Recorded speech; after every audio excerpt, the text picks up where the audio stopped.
अस्सलाम वालेकुम। आज हम बायोलॉजी का सेकंड नंबर चैप्टर जो आपके पास है एंजाइम का वो डिस्कस करेंगे। ठीक है, एंजाइम का लेक्चर नंबर 1 है जिसमें हम इंट्रोडक्शन, कुछ एमसीक्यूज और डिफरेंट डिफरेंट जो एमटीकेट में पॉइंट्स आई हुई हैं। और ये मैं जो आपको लेक्चर डिलीवर करूंगा ये नेशनल लेवल पर होगा, क्योंकि जो एमटीकेट 2025 से लेकर आगे जितने भी एमटीकेट आपके पास होंगे वो नेशनल लेवल पर होंगे। और वो सारे जो आपके पास एमटीकेट है वो पीएमडीसी खुद कंडक्ट करेगा डिफरेंट बॉडीज के थ्रू। ठीक है, पेपर हर किसी को सेम मिलेगा और ये एग्जाम आपके पास कंप्यूटर बेस्ड होने जा रहा है। तो यहाँ पर जितने भी मैं पॉइंट्स लिखूंगा वो नेशनल लेवल पर ही होंगे, सारे प्रोविंस को हम फॉलो करेंगे। तो इंट्रोडक्शन टू एंजाइम, सबसे पहले मैं बात करता हूँ एंजाइम की।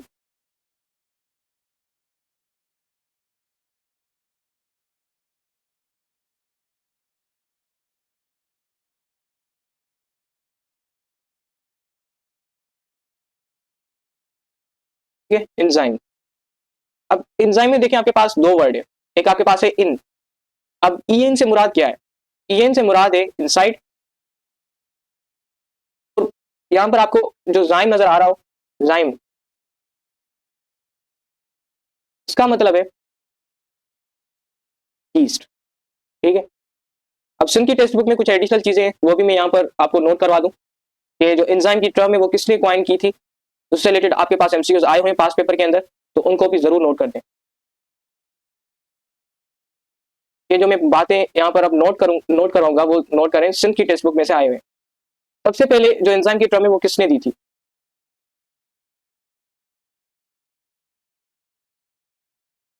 Enzyme term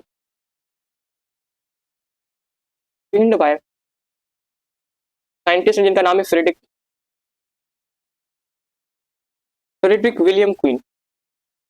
Frederick William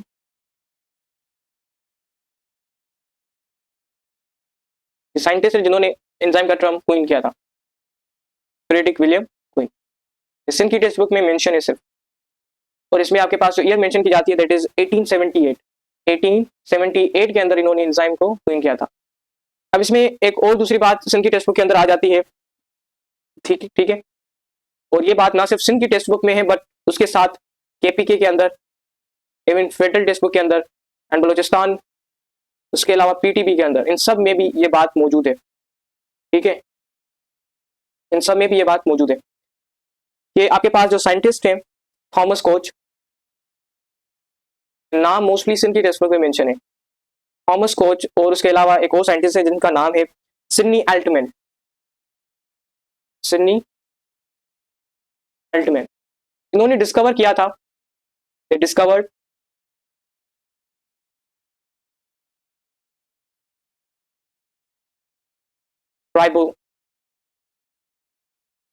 ribozyme.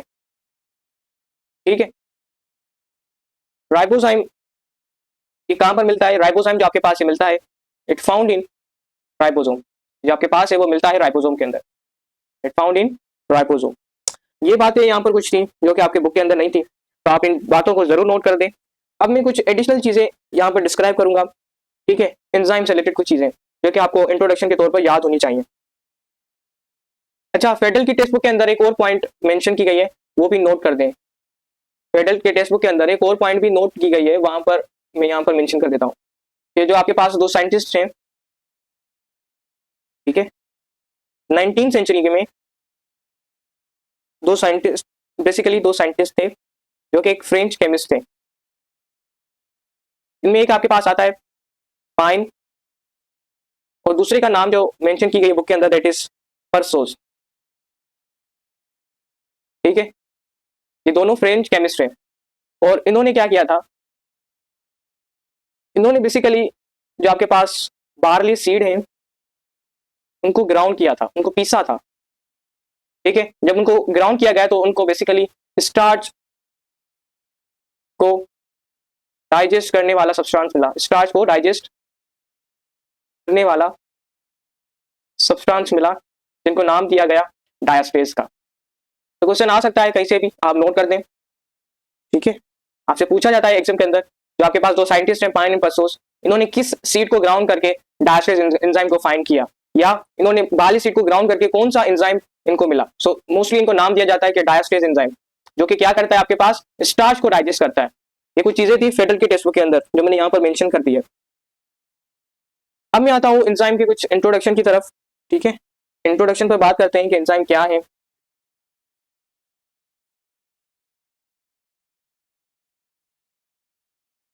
जो आपके पास एंजाइम से रिलेटेड पॉइंट्स मेंशन की जाती हैं,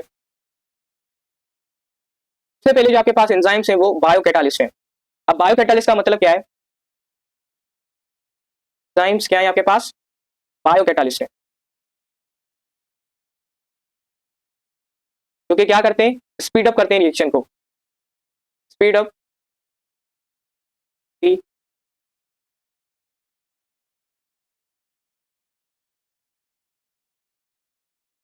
biological reactions.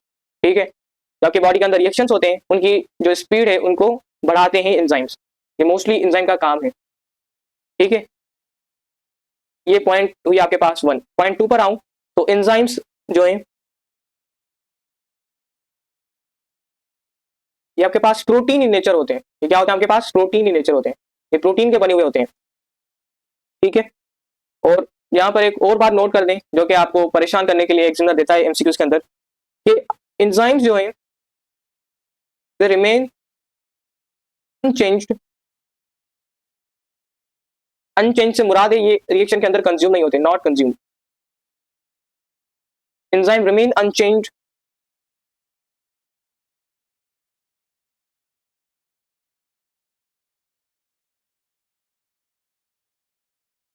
Give me a second.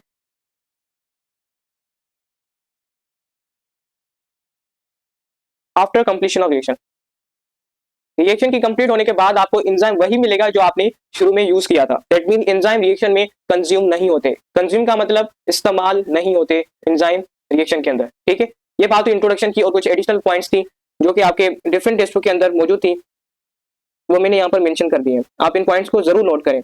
अच्छा, एक और क्वेश्चन भी आता है टेक्स्ट बुक के अंदर, एमसीक्यूज में भी आया हुआ है पास पेपर के अंदर, क्या एंजाइम के बिना रिएक्शन पॉसिबल है? एग्जामिनर आपसे पूछता है क्या एंजाइम के बिना रिएक्शन पॉसिबल है? हाँ, बताएं, क्या एंजाइम के बिना रिएक्शन पॉसिबल है? पास पेपर के अंदर आया हुआ है। तो आंसर है यस, जो आपके पास रिएक्शन है वो पॉसिबल है, बट यहाँ पर जो एक कंडीशन मेंशन की जाती है, जो स्पीड होगी दैट टू मच स्लो, वो बहुत ज्यादा कम होगी। आपके पास रिएक्शन तो हो जाएगा, लेकिन जो स्पीड होगी उस रिएक्शन की दैट टू मच स्लो, बहुत ज्यादा कम होगी। ठीक है, ये बात थी आपके पास एसएमसीक्यूज की। इन चीजों को नोट कर दें आप, पास पेपर के अंदर आई हुई हैं। और जब भी मैं यहाँ पर कोई भी चीज मेंशन करूँ तो अपने नोटबुक के अंदर जरूर उसको नोट कर लिया करें। अगर आप ये लेक्चर देख रहे हैं तो आपको मैं इतनी गारंटी दे दूं कि कोई भी बुक रीड करने की जरूरत नहीं है। ठीक है, अगर आपको करनी भी है ना तो सिर्फ अपने प्रोविंस की करें, ताकि कोई भी बुक रीड करने की जरूरत नहीं है। हम लेक्चर इस तरह से डिजाइन करते हैं कि आपके सारे एमसीक्यू, सारी पॉइंट्स जो दूसरे प्रोविंस में है वो हम यहाँ पर मेंशन कर देते हैं। ठीक है, ये कुछ पॉइंट्स मैंने हाईलाइट कर दिए हैं, आप इन सारी पॉइंट्स को नोट कर दें। अब आता हूँ अपनी नेक्स्ट पॉइंट की तरफ, जो कि आपके पास है एमसीक्यूज। ठीक है, अच्छा यहाँ पर एक और पॉइंट नोट कर दें कि जो आपके पास ये एंजाइम जो कि बायोकैटालिस्ट हैं, ये स्पीड अप करते हैं बायोलॉजिकल रिएक्शन को। पर क्वेश्चन है कि सर कैसे करते हैं, कैसे करते हैं ये स्पीड अप? ये क्या करते हैं, ये जो आपके पास एक्टिवेशन एनर्जी होती है, एक्टिवेशन एनर्जी को कम कर देते हैं, एक्टिवेशन एनर्जी को कम कर देते हैं। ठीक है, तब जाकर आपके पास जो स्पीड होती है रिएक्शन की वो क्या होती है? इंक्रीज करती है। ये बात जरूर इस चीज को नोट कर दें। अब आते हैं एमसीक्यूज की तरफ।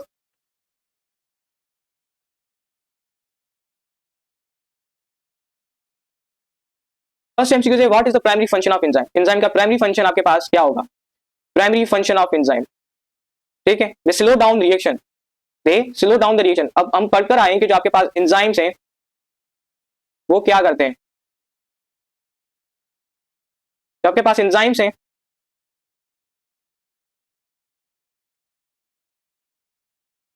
ये बायोकैटालिस्ट हैं, अभी भी पढ़ा है हमने।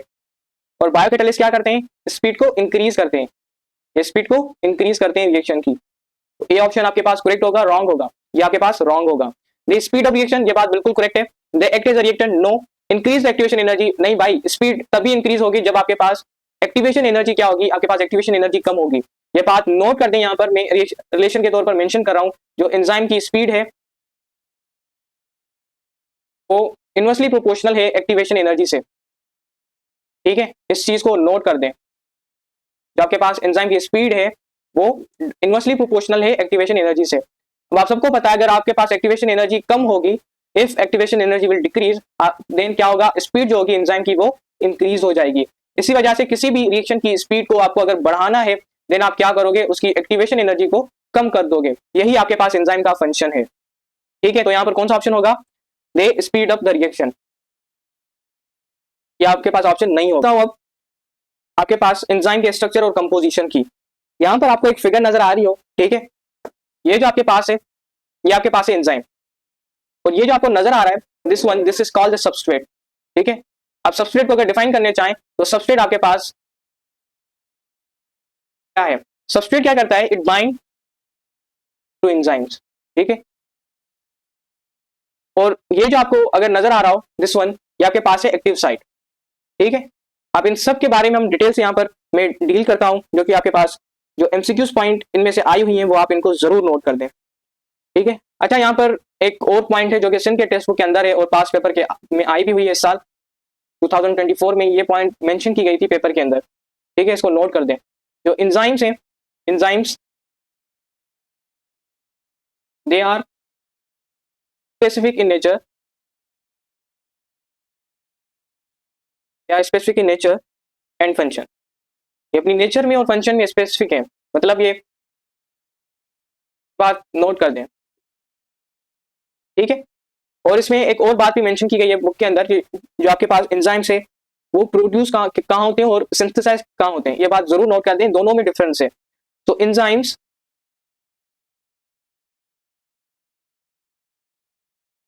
प्रोड्यूस्ड इन प्रोटोप्लाज्म, ये प्रोड्यूस होते हैं प्रोटोप्लाज्म के अंदर। अब बायोलॉजिकल मॉलिक्यूल में हम डिटेल के साथ पढ़कर आएंगे प्रोटोप्लाज्म क्या है। ठीक है, अगर वो लेक्चर नहीं देखा, क्योंकि हमें पूरा कंप्लीट करना सिलेबस को एमडीके 2025 के अकॉर्डिंग, तो आप सारी प्लेलिस्ट को देखें, चैप्टर वाइज भी प्लेलिस्ट लिस्ट बनी हुई है। तो enzymes are produce in protoplasm, अगर ये प्रोड्यूस की जगह पर बात करता है कि बताओ सिंथेसाइज कहाँ होते हैं, देन सिंथेसाइज्ड इन सेल, सिंथेसाइज्ड इन सेल, ये बात जरूर नोट करें। इन दोनों में डिफरेंस है, बच्चे इन दोनों को कंफ्यूज करते हैं कि प्रोड्यूस और सिंथेसाइज एक ही बात है, नहीं, दोनों डिफरेंट बातें। अब आता हूँ एंजाइम के स्ट्रक्चर पर, जिससे रिलेटेड बहुत से एमसीक्यूज बनते हैं। ठीक है, यहाँ पर मैं पॉइंट वाइज चीजों को मेंशन करूंगा। सबसे पहले मैं बात करता हूँ एंजाइम के स्ट्रक्चर की। ठीक है, सबसे पहले मैं बात करता हूँ एंजाइम के स्ट्रक्चर की। अब जो आपके पास एंजाइम का स्ट्रक्चर है, एंजाइम,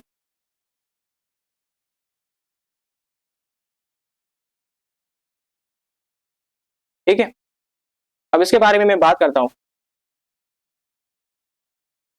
एक पॉइंट जो कि एंजाइम से रिलेटेड आई हुई है पास पेपर के अंदर, उनसे एंड इवन जो पॉइंट आने के चांसेस है वो भी मैं यहीं पर मेंशन करूंगा। सबसे पहले पॉइंट एंजाइम के बारे में, जो आपके पास एंजाइम्स होते हैं, these are globular globular proteins. ये क्या आपके पास ग्लोबुलर प्रोटीन, आपको याद हो हमने जो कार्बोहाइड्रेट्स वाला चैप्टर था, ठीक है, बायोलॉजिकल मॉलिक्यूल का, वहां पर दो तरह के प्रोटीन्स में हमने डिफरेंस बनाए थे टेबल के अंदर, तो उनको जरूर से याद करें। और एंजाइम जो हमने मेंशन किया था वो किया था ग्लोबुलर प्रोटीन के अंदर। ठीक है, दो तरह की प्रोटीन होती है, फाइब्रस प्रोटीन और ग्लोबुलर प्रोटीन। यहाँ पर मैं बात कर रहा हूँ ग्लोबुलर प्रोटीन की। अब ये जो आपके पास ग्लोबुलर प्रोटीन है, it is enzyme made up of one और मोर पॉलीपेप्टाइड चेन, वन और मोर पॉलीपेप्टाइड चेन्स। ये एक या उससे ज्यादा पॉलीपेप्टाइड चेन की बनी हुई होती हैं। उसके अलावा इनकी स्ट्रक्चर के बारे में बात की जाती है कि एंजाइम का स्ट्रक्चर कौन सा है। जो एंजाइम के पास जो यूजुअली स्ट्रक्चर होता है, दे है टर्शरी स्ट्रक्चर, दे है टर्शरी स्ट्रक्चर। ठीक है, उसके अलावा इसमें कुछ और भी चीजें हैं आपके टेक्स्ट बुक के अंदर। एंजाइम के पास जो मॉलिक्यूलर वेट होता है, मॉलिक्यूलर वेट, मॉलिक्यूलर वेट, उसकी रेंज जो है वो मेंशन की गई है एफटीबी के बुक के अंदर, तो वो रेंज भी आप यहाँ पर नोट कर दें। ठीक है, जो एंजाइम के मॉलिक्यूलर वेट की जो रेंज है वो एसटीबी सॉरी एफटीपी की बुक के अंदर मेंशन की गई है, आप उस चीज को नोट कर दें। तो आपके पास रेंज है that is around 10,000 to over 1 million, 10,000 to over 1 million molecular weight हो सकता है एंजाइम का। ठीक है, ये रेंज जो है आपके पास फेडरल की टेक्स्ट बुक के अंदर मेंशन है, तो आप इन चीज को जरूर नोट करें। अब मैं आता हूं नेक्स्ट पॉइंट की तरफ जो कि आपके पास है। अच्छा, यहाँ पर एक और क्वेश्चन आता है कि जो आपके पास एंजाइम है उसके पास क्या होता है, ग्लोबुलर शेप होता है। एंजाइम के पास क्या है, एंजाइम्स हैव ग्लोबुलर स्ट्रक्चर या ग्लोबुलर शेप। अब क्वेश्चन है कि ये जो आपके पास ग्लोबुलर शेप है ये कौन मेंटेन करता है, ये जो आपके पास ग्लोबुलर शेप है वो कौन मेंटेन करता है। तो ये आपके पास मेंटेन करते हैं अमाइनो एसिड्स। कौन मेंटेन करता है, amino acids will maintain this shape. Amino acid responsible होते हैं इस शेप को मेंटेन करने के लिए, ये बात जरूर नोट कर दें। अमाइनो एसिड जो है वो रिस्पॉन्सिबल होते हैं ग्लोबुलर शेप को मेंटेन करने के लिए। ठीक है, ये कुछ चीजें थी मैंने यहाँ पर हाईलाइट कर दी, आप इन चीजों को जरूर याद करें और रिवाइज करते रहे अपने नोट्स को। अब यहाँ पर जितनी भी पॉइंट थी वो मैंने यहाँ पर क्लियर कर दी। अब आता हूँ एक्टिव साइट की तरफ कि भाई एक्टिव साइट क्या है। ठीक है, जो आपके पास एक्टिव साइट है ये एक 3 डायमेंशनल कैविटी होती है। यहाँ पर मैं मेंशन करता जाऊंगा एक्टिव साइट को, give me a second. Active site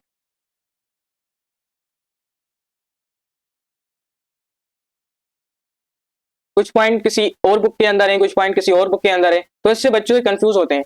इस वजह से हम लेक्चर इस तरह से डिजाइन करते हैं ताकि बच्चे को जरूरत ना पड़े किसी और प्रोविंस की बुक को रीड करने की।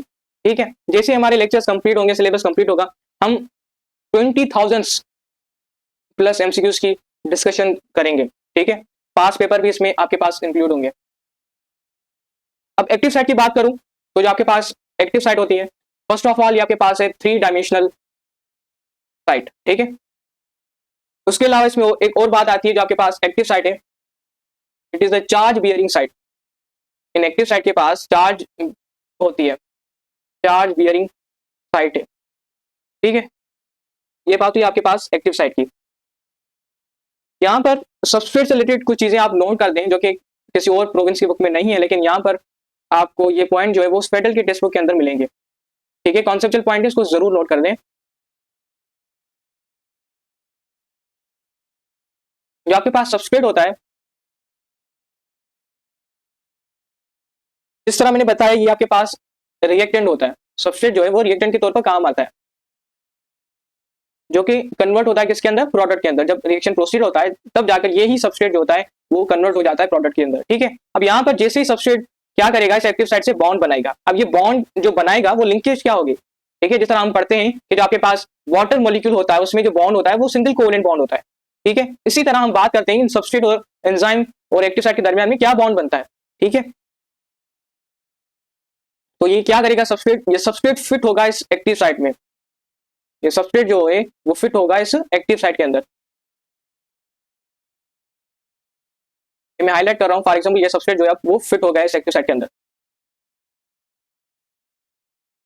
ठीक है, substrate attached to active site. Attach तो हो गए, लेकिन एग्जामिनर आपसे पूछता है कि किस इंट्रैक्शन, कौन सा बॉन्ड बना इनके दरमियान में। ठीक है, तो ये चीज जरूर नोट कर दें, बाय नॉन कोवेलेंट लिंकेज। इनके दरमियान जो है वो नॉन कोवेलेंट लिंकेज है, नॉन कोवेलेंट लिंकेज।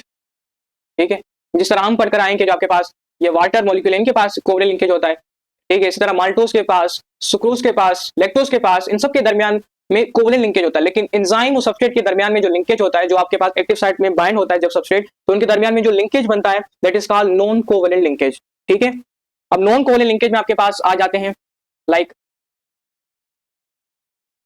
इसमें आपके पास आता है हाइड्रोजन बॉन्ड। उसके अलावा इसमें आपके पास आ जाते हैं like hydrophobic interaction, hydrophobic interactions. ठीक है, ये आपके पास नॉन कोवेलेंट लिंकेज में आ जाते हैं। यहां तक पॉइंट हुई एंड। ठीक है, इन पॉइंट को जरूर नोट करें और ये जो सेकंड नंबर पॉइंट है इसको भी जरूर नोट करते हैं। इससे रिलेटेड पास पेपर में एमसीक्यूज आई हुई है, इस वजह से मैं यहाँ पर मेंशन कर रहा हूँ। अब आता हूँ एक्टिव साइट की तरफ। ठीक है, ये बात तो आपको समझ में आ गई ना कि जो एंजाइम जो आपके पास सबस्ट्रेट होता है वो कैसे एक्टिव साइट में बाइंड करता है। सबस्ट्रेट जो है वो एक्टिव साइट में बाइंड करता है एक नॉन कोवेलेंट लिंकेज के थ्रू।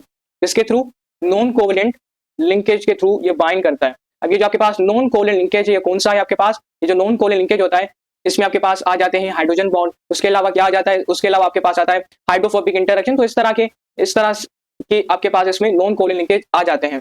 अब मैं आता हूँ एक्टिव साइट की तरफ।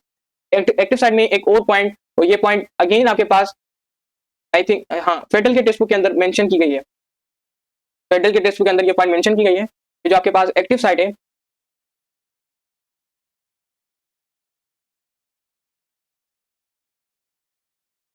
Active site consist of how many amino acid. तो एक्टिव साइट के पास कितने अमाइनो एसिड्स होते हैं, ये बात जरूर नोट कर दें। जो एक्टिव साइट होती है उसके पास 3 to 12 अमाइनो एसिड्स होते हैं, 3 to 12 अमाइनो एसिड्स होते हैं।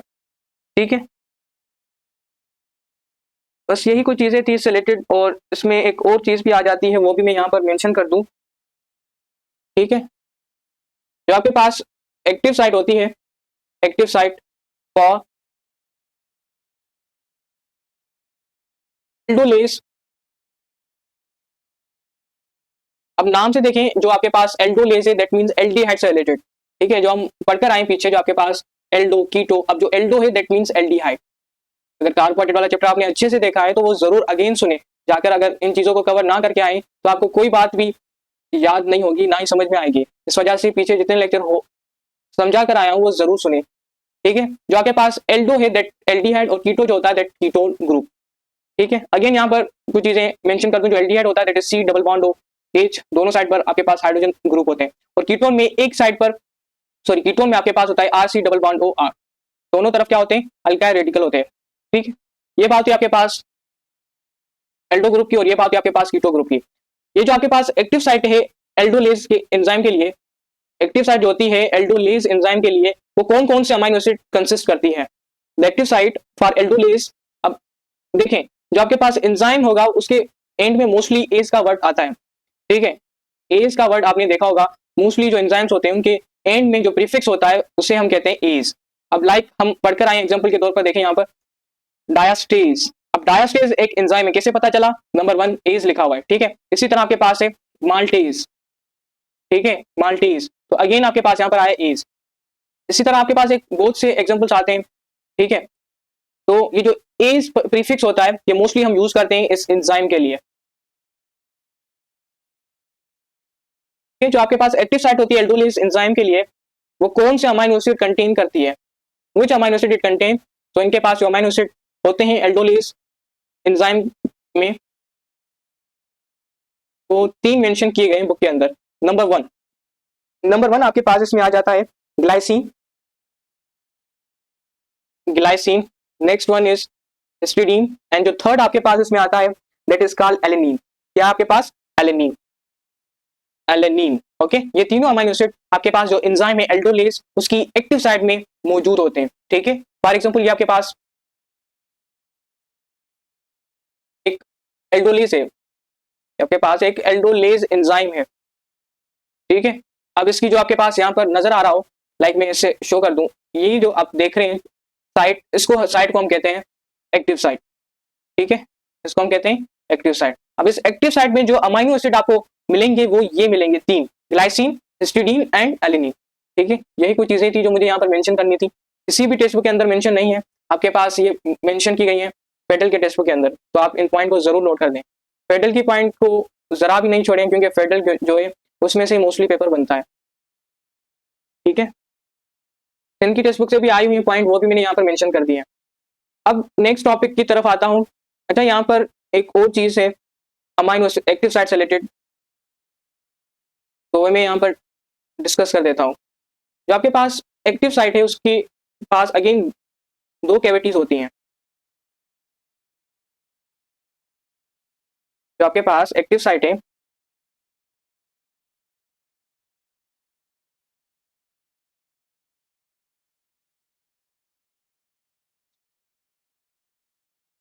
ठीक है, अब एक्टिव साइट के पास 2 रीजन्स होते हैं। एक्टिव साइट के पास 2 फंक्शनल रीजन्स होते हैं। उन फंक्शनल रीजन में से जो हम एक को नाम देते हैं that is called the binding site. ठीक है, binding site.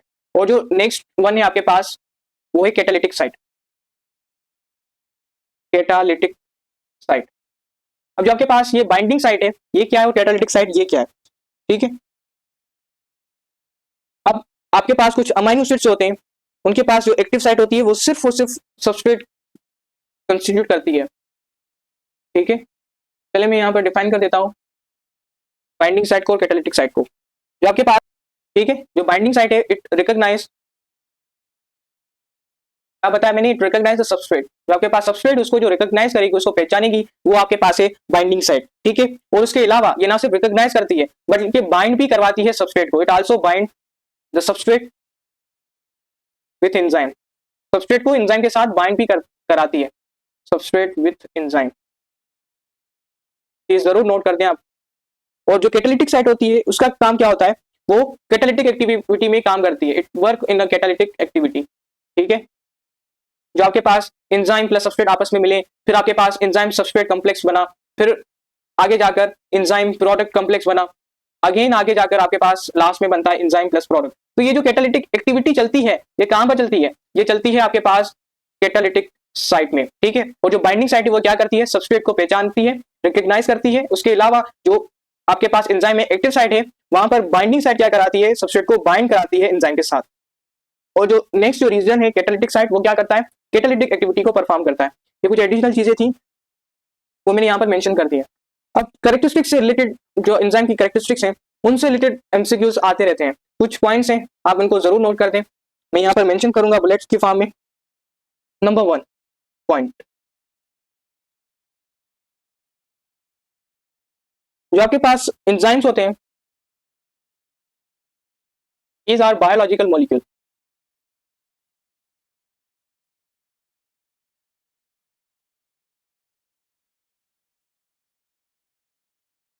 okay, give me a second, okay, so enzymes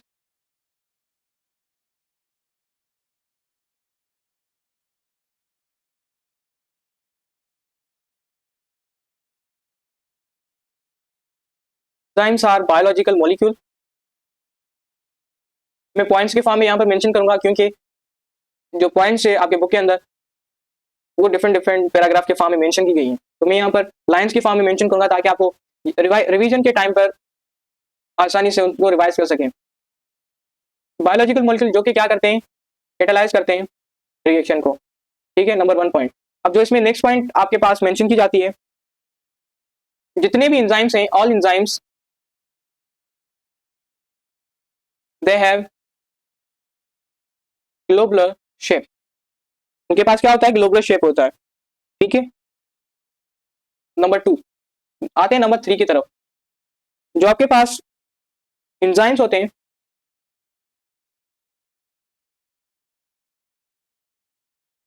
enzymes are specific for each type of reaction or a group related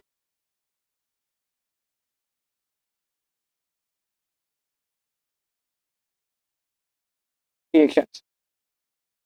जो आपके पास एंजाइम्स होते हैं वो हर रिएक्शन के लिए खास एंजाइम्स आपको मिलेगा, ठीक है। ये बात जरूर नोट कर दें, जो एंजाइम्स हैं हर रिएक्शन के लिए आपको स्पेसिफिक मिलेगा। अगर आपको कार्बोहाइड्रेट की डाइजेशन करवानी है, ठीक है, फॉर एग्जांपल आपको कार्बोहाइड्रेट की डाइजेशन करवानी है तो आपको different different enzymes like carbohydrate के लिए आपके पास, अगर मैं माउथ की बात करूं तो माउथ के अंदर आपको स्पेसिफिक एंजाइम मिलेगा, लाइक जो मिलता है हम उसको कहते हैं अमाइलेज एंजाइम, ठीक है, अमाइलेज एंजाइम। बट यहाँ पर एक और नाम भी मेंशन किया जाता है अमाइलेज एंजाइम के लिए, इसको हम टाइलिन भी कहते हैं, टाइलिन, ठीक है। तो देखें कार्बोहाइड्रेट एक स्पेसिफिक टाइप ऑफ रिएक्शन है, तो हमें उसके लिए एक स्पेसिफिक एंजाइम चाहिए जिसको हम कहते हैं अमाइलेज एंजाइम। ऐसा नहीं यहाँ पर पेप्सिन काम आएगा, ठीक है, या लाइपेज काम आएगा, लाइपेज भी होता है लेकिन यहाँ पर कार्बोहाइड्रेट एक डिफरेंट टाइप ऑफ रिएक्शन है, और लाइपेज जो होता है वो लिपिड के लिए होता है। तो हर रिएक्शन के लिए आपके पास स्पेसिफिक एंजाइम्स आपको मिलेंगे। अब आता हूँ नेक्स्ट पॉइंट की तरफ। एंजाइम्स क्या करते हैं, the enzymes louvers the activation energy, या आपके पास जो एक्टिवेशन एनर्जी है उसको कम कर देते हैं। दे लोअर द एक्टिवेशन एनर्जी किसकी, ऑफ द रिएक्टेंट, ठीक है। एंड एंजाइम्स जो होते हैं, पहले मैं ये पॉइंट डिटेल है तो मैं यहाँ पर मेंशन कर देता हूँ। एंजाइम्स आर सेंसिटिव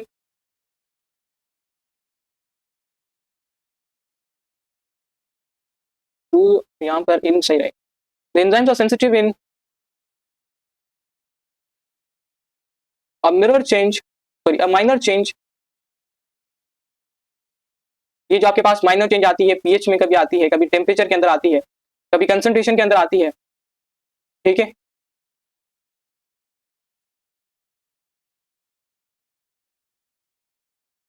तो एंजाइम जो होता है वो बहुत ज्यादा सेंसिटिव होता है। अगर आपके पास पीएच में चेंज आ गई या टेम्परेचर में आ गई या कंसंट्रेशन में, जो सब्सट्रेट की कंसंट्रेशन है, मिकदार है, उसमें अगर आपके पास जो चेंज आएगी तो एंजाइम उसके लिए क्या है, आपके पास सेंसिटिव है,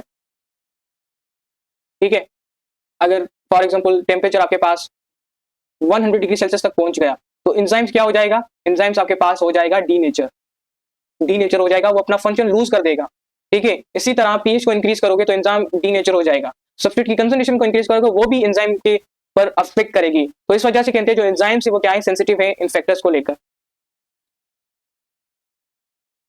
अच्छा, इसमें एक और बात मेंशन की जाती है, वो भी यहाँ पर नोट कर दें, enzymes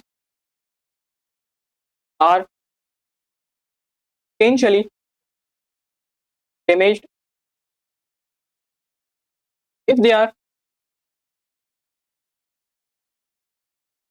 manufactured in active form।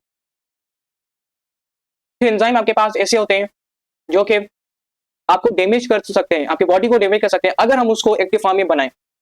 इसमें आपके पास जो एग्जांपल आती है, पर्टिकुलरली मैं बात करता हूं पेप्सिन की। एक एंजाइम है आपके पास जिसको हम नाम देते हैं पेप्सिन। पेप्सिन क्या काम है पेप्सिन का, पेप्सिन का काम ये डाइजेस्ट करता है, डाइजेस्ट द प्रोटीन्स, जो आपके पास प्रोटीन्स हैं उनको डाइजेस्ट करने में हेल्प करता है। अब आपके पास ये जो एंजाइम है स्टमक में मिलेगा आपको ये एंजाइम पेप्सिन। सबसे पहले ये बात नोट करते हैं, जो स्टमक की वॉल्स हैं वो भी प्रोटीन्स की बनी हुई होती हैं, मेड अप ऑफ प्रोटीन्स। अब अगर पेप्सिन को हम एक्टिव फॉर्म में रिलीज करते हैं, ठीक है, प्रोटीन को डाइजेस्ट करने के लिए, तो वो पेप्सिन क्या करेगा, वो प्रोटीन के साथ जो स्टमक की वॉल्स हैं उनको भी डाइजेस्ट करना स्टार्ट कर देगा। इसी से बचने के लिए, इसी चीज से बचने के लिए एंजाइम क्या करता है, जो आपके पास नेचर ने हमें एक और एंजाइम दिया है जिसको हम कहते हैं पेप्सिनोजिन।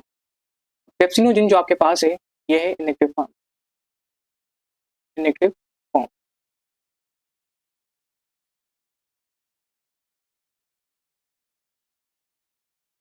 ठीक है। यहाँ तक आपके पास ये पॉइंट्स क्लियर हो गए।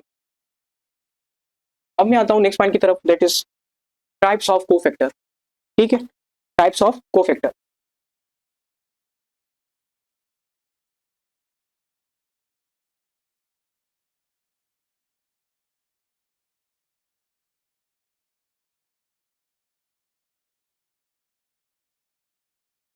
अब मैं बात करता हूँ कोफैक्टर की, ठीक है। यहाँ पर मैं पॉइंट्स की फॉर्म में आपको ये चीजें मेंशन करूंगा। कोफैक्टर नंबर 1 पॉइंट जो आपके पास कोफैक्टर है, इसको हम कहते हैं non protein part of enzyme, non protein part of enzyme. जो आपके पास एंजाइम में जो नॉन प्रोटीन पार्ट होता है, देखें नॉन प्रोटीन पार्ट की बात कर रहा हूँ, अगर नॉन प्रोटीन पार्ट की बात करेंगे देन हम उसे कहते हैं कोफैक्टर, ठीक है। और ये जो नॉन प्रोटीन पार्ट होता है एंजाइम का, जिसको हम कहते हैं कोफैक्टर, ठीक है, कोफैक्टर। इसी की वजह से जो आपके पास एंजाइम्स होते हैं, एंजाइम्स परफॉर्म प्रॉपर फंक्शन, ठीक है, प्रॉपर। कोफैक्टर की वजह से एंजाइम्स जो है अपने फंक्शन को अच्छी तरीके से परफॉर्म कर सकते हैं। और ये बात आपके पास पास पेपर में आ चुकी है, इसको नोट कर दें। एक और चीज कोफैक्टर से रिलेटेड आपसे पूछी जाती है, जो आपके पास एंजाइम होता है और सबस्ट्रेट होता है, इन दोनों के दरमियान में कुछ एक्ट एज अ ब्रिज, कौन सा एक ब्रिज का काम करती है, ठीक है। लाइक आपके पास दो प्लेसेस हैं, दो प्लेसेस को हम कनेक्ट करने के लिए हम क्या करते हैं, ब्रिज बनाते हैं। इसी वजह से जो एंजाइम होता है और सबस्ट्रेट होता है, इन दोनों को कंबाइन करने के लिए एक ब्रिज बनती है। इस ब्रिज को हम नाम देते हैं कोफैक्टर का। क्या बेटे, कोफैक्टर का। तो कौन एक करता है ब्रिज के तौर पर, ये आपके पास करता है कोफैक्टर। थर्ड बात इसमें मैं करूंगा कि जो आपके पास कोफैक्टर है, cofactor they act as a source of chemical energy catalysis. Catalytic reaction के लिए जो सोर्स ऑफ एनर्जी के तौर पर काम करता है वो आपके पास करते हैं ये कोफैक्टर। ठीक है, ये बात हुई आपके पास कोफैक्टर के बारे में। अब डिफरेंट डिफरेंट कोफैक्टर आपके बुक के अंदर मेंशन किए गए, जिसमें मैं बात करता हूँ एक्टिवेटर की।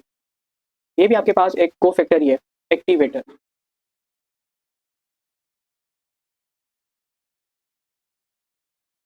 एक्टिवेट अब एक्टिवेटर में जो फर्स्ट पॉइंट आती है वो ये है कि जो एक्टिवेटर्स होते हैं ये इनऑर्गेनिक आइंस होते हैं। These are the inorganic ions जो कि डिटेचेबल होते हैं, विच आर डिटेचेबल। ठीक है, नंबर वन, ये डिटेचेबल होते हैं। इसमें एक और पॉइंट आती है एक्टिवेटर से रिलेटेड, वो मैं बात करता हूँ एग्जाम्पल की। एग्जाम्पल बहुत आते हैं इनमें से, लाइक आपके पास आयरन है जो कि एक इनऑर्गेनिक आयन है, इसी तरह जिंक है, कॉपर है, मैग्नीशियम है, ये सब आपके पास एक्टिवेटर की कैटेगरीज में आते हैं। अब मैं नेक्स्ट बात करता हूँ कोएंजाइम की।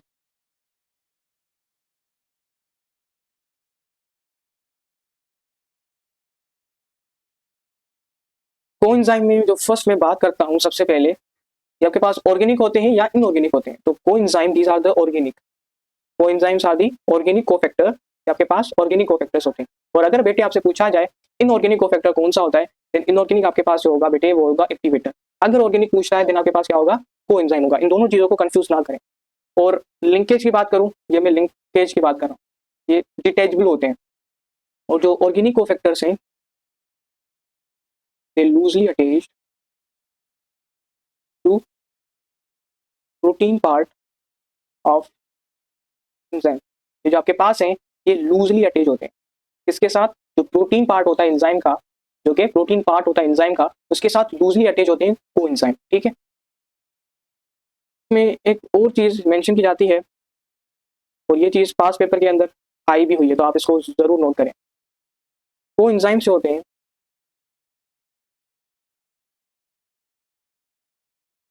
ये डेरिवेटिव्स होते हैं, derivatives of vitamins, derivative of vitamins. For example FAD, ठीक है, एफएडी, एनएडी, एटीपी, ये सारी की सारी जो है दीज आर कोएंजाइम्स। ठीक है, नेक्स्ट में बात करता हूँ, नेक्स्ट में इसमें से बात करता हूँ, ठीक है, ये जो मैंने यहाँ पर रिएक्शन मेंशन किए हैं ये वाले हैं, ये वाले आप इनको नोट कर दें। ठीक है, यहाँ पर देखें तो यहाँ पर जो आपके पास एनएडी पॉजिटिव है वो यहाँ पर यूज हुआ है को फैक्टर कोएंजाइम के तौर पर, और ये रिएक्शन में आपसे पूछ सकता है, तो इनको जरूर याद करें। ये प्रोडक्ट है, इनको याद करें। और ये जो आपके पास मैंने यहाँ पर मेंशन किए हैं रिएक्टेंट, इसको भी याद करें। ठीक है, नेक्स्ट इसमें आपके पास है प्रोस्थेटिक ग्रुप।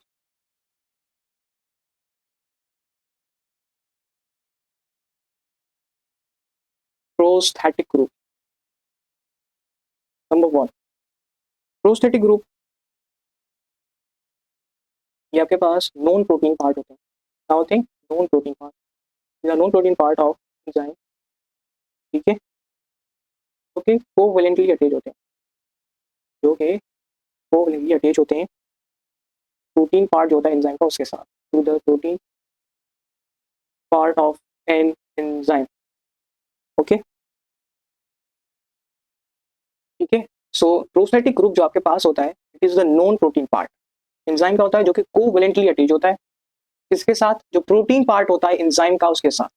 ठीक है, ये बात जरूर नोट कर दें, जो प्रोटीन पार्ट होता है एंजाइम का उसके साथ जो कोवैलेंटली अटैच होता है, जो कोवैलेंटली प्रोटीन पार्ट के साथ अटैच होता है उसको हम कहते हैं prosthetic group.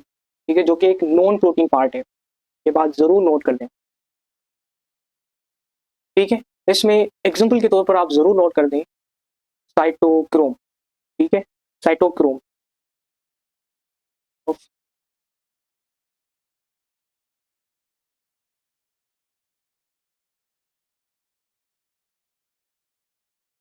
Of cytochrome oxidase. ठीक है, ये कुछ चीजें थी जो मैंने यहाँ पर आपको मेंशन कर दी हैं। अब नेक्स्ट टॉपिक पर आते हैं, टाइप्स ऑफ एंजाइम। ये टॉपिक बहुत फेमिलियर है, इससे रिलेटेड पास पेपर के अंदर एमसीक्यूज आए हुए हैं।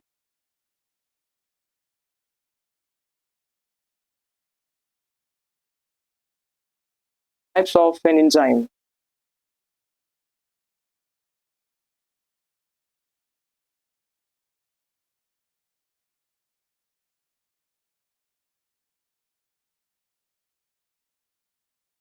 ठीक है, टाइप्स ऑफ एंजाइम में दो टाइप्स हम मेंशन करते हैं, एक आपके पास है एपो एंजाइम एंड नेक्स्ट आपके पास होता है होलो एंजाइम। होलो एंजाइम जो एपो एंजाइम से रिलेटेड कहा जाता है, जो आपके पास एपो एंजाइम होता है, it is the inactive enzyme, it is inactive enzyme, आपके पास इनएक्टिव एंजाइम होता है। और इसकी कंपोजिशन से रिलेटेड ये चीज़ नोट करें, जो एंजाइम के साथ जब आपको एंजाइम को अटैच करोगे, जो एंजाइम आपके साथ बनेगा उसको हम कहते हैं एपो एंजाइम, ये इसकी कंपोजिशन है। ठीक है, अब एपो एंजाइम कैसे बनता है, जब आप एंजाइम को और को एंजाइम को आपस में कंबाइन करोगे देन जाकर बनेगा एपो एंजाइम। लेकिन कभी कभी एक को एंजाइम की जगह पर को फैक्टर भी देता है, तब भी ऑप्शन करेक्ट बनेगा holo enzyme. Holo enzyme it is the active part of enzyme, इसको हम एक्टिव एंजाइम भी बोलते हैं। इसकी कंपोजिशन में एंजाइम प्लस को फैक्टर और एंजाइम प्लस पॉलीपेप्टाइड चेन्स भी मेंशन की जाती हैं कभी बार, और कभी कभी यहाँ पर आपको एक्टिवेटर भी मिलेगा। तो ये दोनों चीज़ें जो हैं वो करेक्ट हैं। ठीक है, ये टाइप्स ऑफ एंजाइम थे जो कि आपको आने चाहिए, एक apo enzyme and next one is holo enzyme. ये दोनों पेपर के अंदर आते रहते हैं, तो आप इन चीज़ों को अपनी कॉपी के अंदर, अपनी नोटबुक के अंदर नोट कर दें। ठीक है, ये कुछ टॉपिक्स थे जो मैंने यहाँ पर डील किए हैं। अब आता हूँ mechanism of enzyme action. Mechanism of enzyme action, ठीक है। अब आते हैं नेक्स्ट पॉइंट की तरफ, जो कि आपके पास है मैकेनिज्म ऑफ एंजाइम एक्शन। अब ये अच्छा मैंने यहाँ पर पॉइंट्स मेंशन कर दी हैं, लेकिन उससे पहले हम डील करेंगे इन पिक्चर को। ठीक है, आपको राइट साइड पर एक फिगर नजर आ रही हो, तो आप वहां पर देखें, आपको एंजाइम सबस्ट्रेट नजर आ रहा होगा। ठीक है, यहाँ पर ये जो आपको नजर आ रहा है दिस वन, इसको हम कहते हैं एक्टिव साइट। ठीक है, इसको हम कहते हैं एक्टिव साइट। और ये आपके पास जो मैंने येलो कलर से शो किया है, दिस वन इज एंजाइम, ये आपको नजर आ रहा है, this one is called substrate. अब क्या होगा, यहाँ पर जो आपके पास सबस्ट्रेट है वो आ रहा है और वो इस एक्टिव साइट में फिट होगा। उसके बाद एंजाइम तो वैसे ही आपको वापस मिल जाएगा, लेकिन उसके साथ आपको प्रोडक्ट भी मिलेंगे। ठीक है, तो ये चीज आपको यहाँ पर जो मिली है इसे हम कहते हैं प्रोडक्ट। सिमिलरली मैंने नीचे देखें, मोर क्लियर तरीके से मैंने यहाँ पर एक्सप्लेन किया है चीजों को। ये आपके पास है एंजाइम और ये आपके पास है सबस्ट्रेट। ठीक है, ये आपके पास क्या है, सबस्ट्रेट। अब जैसे ही सबस्ट्रेट आएगा वो इस एक्टिव साइट में फिट होगा। यहाँ पर देखें तो ये क्या कर रहा है, एक्टिव साइट में अब फिट होने जा रहा है। ठीक है, जैसे ही फिट होगा आपके पास बनेगा एंजाइम सबस्ट्रेट कॉम्प्लेक्स। अब एंजाइम सबस्ट्रेट कॉम्प्लेक्स बनने के बाद डायरेक्ट प्रोडक्ट नहीं बनता, यहाँ पर आपके पास बनता है एंजाइम प्रोडक्ट बनने से पहले यहाँ पर जो आपके पास चीज बनती है हम उसे कहते हैं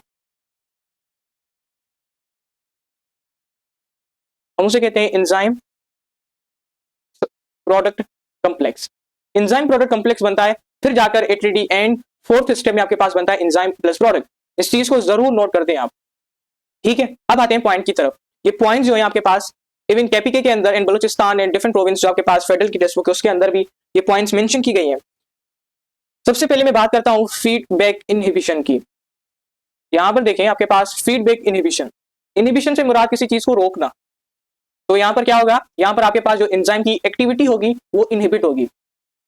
ठीक है, तो activity of enzyme regulated by it's product. जो एंजाइम की एक्टिविटी होती है वो रेगुलेट कौन करता है, उसी का ही जो प्रोडक्ट है वो रेगुलेट करता है।